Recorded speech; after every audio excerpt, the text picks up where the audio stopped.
Welcome back to TBC. இன்னைக்கு நம்ம இந்த வீடியோவில் ரியல்மி தரப்புலேருந்து 2 புது மொபைல்கள் இந்தியாவுக்கு கொண்டு வர போகிறாங்க.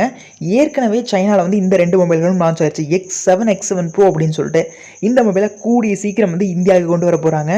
அதனால இந்த மொபைலை பற்றின ஃபுல் ரிவ்யூவை இன்னைக்கு நம்ம இந்த வீடியோவில் பார்க்க போகிறோம். இந்த 2 ஃபோனை பற்றியுமே எப்படி இருக்குது எல்லாத்தையும் இந்த வீடியோவில் பார்க்கலாம். வாங்க வீடியோக்குள்ளே போகலாம். நீங்கள் இது வரைக்கும் என்னோட சேனலை சப்ஸ்கிரைப் பண்ணல அப்படின்னா கீழே இருக்க ரெட் கலர் பட்டனை கிளிக் பண்ணி சப்ஸ்கிரைப் பண்ணிட்டு அங்கே இருக்கிற பெல் ஐக்கனை கிளிக் பண்ணி அதில் ஆல் அப்படிங்கிறத கிளிக் பண்ணிருங்க. நான் எப்பெல்லாம் ஒரு வீடியோ போடுறேன்னா அது உங்களுக்கு உடனே நோட்டிஃபிகேஷனாக கிடச்சிரும். இந்த ரியல்மி X7, X7 Pro இந்த 2 மொபைல்களுக்கும் சின்ன சின்ன வித்தியாசங்கள் மட்டும்தான் வந்து இடையில இருக்குது. ரொம்ப பெரிய அளவிலான வித்தியாசங்கள்லாம் இல்லை. இந்த டிஸ்பிளே சைஸு கொஞ்சம் இந்த மாதிரியான விஷயங்கள் தான், மற்றபடி எதுவும் இல்லை. அதனால நம்ம X7 Proவை ஸ்ட்ரைட்டாக பார்த்துலாம். இந்த கிரேடியன்ட் ஃபினிஷ் பார்க்க நல்லா இருந்தது. இந்த லைட்லிங்லாம் ரொம்பவே நல்லா பண்ணியிருந்தாங்க. யூஸ்வலாக கிரேடியன்ட்னா ஒரே மாதிரி பார்த்து எல்லா பிராண்ட்ஸும் கொண்டு வந்துட்டாங்க, போர் அடிக்குது. கொஞ்சம் இந்த லைட்னிங்லாம் நல்லா கொண்டு வந்திருக்காங்க. இந்த லெட்டர்ஸ் பார்க்கும்போது கொஞ்சம் இதாக இருந்தது, ஆனால் ஓகே, புதுசாக கொஞ்சம் இருக்குது, ஓகே, நல்லா தான் இருக்குது. ரியல்மிங்கிற பிராண்டிங், இந்த கேமரா பிளேஸ்மெண்ட்ஸ் எல்லாமே நல்லா இருக்குது.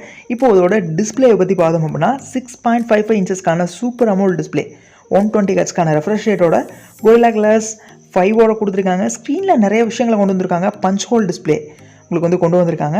இதே நீங்கள் X7 அப்படின்னா டிஸ்பிளே கொஞ்சம் சின்னதாக இருக்கும், 120 ஹெர்ட்ஸ்க்கான ரெஃப்ரெஷ் ரேட் இல்லை. இந்த மாதிரியான விஷயங்கள்லாம் டிஃப்ரென்ஸாக இருக்குது. மற்றபடி எல்லாமே ஒன்று தான்.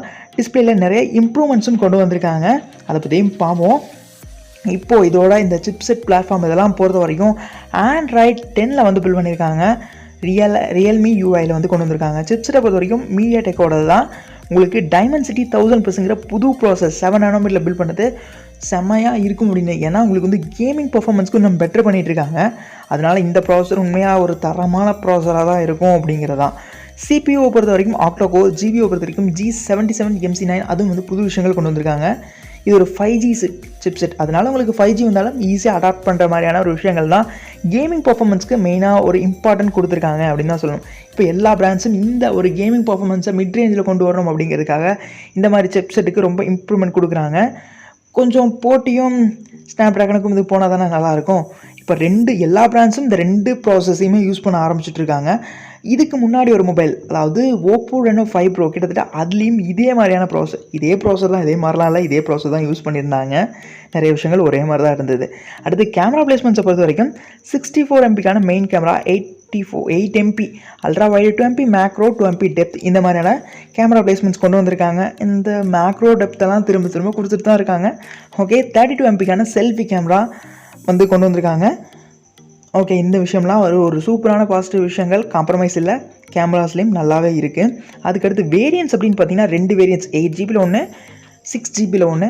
ரெண்டுக்குமே 128 GB ஸ்டோரேஜ் தான் வரும் அப்படின்னு எதிர்பார்க்குறேன். எக்ஸ்பெக்டேஷன்ஸில் மட்டுமே 6GB RAM 128 GB ஸ்டோரேஜுக்கு யுவான் சைனாவில் லான்ச் ஆகும் போல் 2199 யுவான்ஸுக்கு லான்ச் ஆச்சு. இந்தியன் அப்ராக்சிமேட் ரேட்டாக 24,760 வந்து கொண்டு வந்தாங்க. 8GB RAM 128 GB ஸ்டோரேஜ் வந்து 2499 யுவான், அதாவது இந்தியன் மணிக்கு 28,000 அந்த மாதிரி கொண்டு வந்தாங்க. இதை விட கம்மியான விலைக்கு இந்தியாவில் கொண்டு வந்தாலும் ஓகே தான், இதே விலையில் வந்தாலும் ஓகே தான். சப்போஸ் இதை விட எக்ஸ்பெக்டேஷன் படி ஒரு 30,000 இந்த மாதிரி ரேஞ்சில் கொண்டு வந்தாங்க அப்படின்னா கண்டிப்பாக அது அந்தளவுக்கு சொல்ல முடியாது. சப்போஸ் இதை விட கம்மியான ரேட்டில் தான் இந்தியாவில் லான்ச் பண்ணுவாங்க அப்படின்னு எதிர்பார்க்குறேன். அப்படின்னு தான் ரொம்பவே சந்தோஷமாக இருக்கும்.